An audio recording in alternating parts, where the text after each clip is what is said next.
కట్టడలేని కాలమునన్ కాదు శుభం వరులెంతవారు చేపటినైన మర్చునకో భాగ్యము రాధను తెల్లను కల్లా కాదెటని పల్కినన్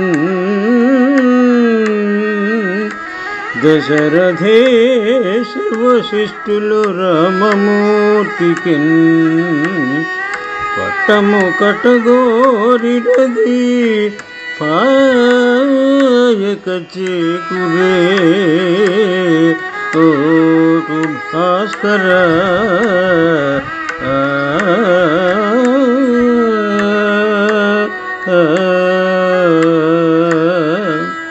భాస్కర శతకము నుండి ఈ పద్యము గ్రహింపబడినది.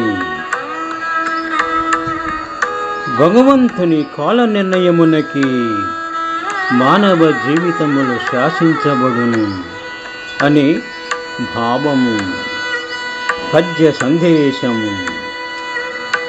భాస్కర దశరథ మహారాజు వశిష్ఠ మహాముని శ్రీరామచంద్రమూర్తికి పట్టము కట్టుటకు ఎంతో ప్రయత్నము చేసినను విధి వక్రించి ఆ పటాభిషేకము జరగలేదు కదా.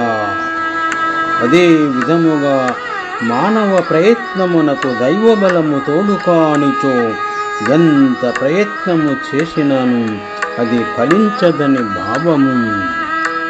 అందువలన మానవుడు భగవంతుని కాల నిర్ణయమునకి లోబడి ఉండవలసినది, అంతే కాక వేరే లేదు కదా.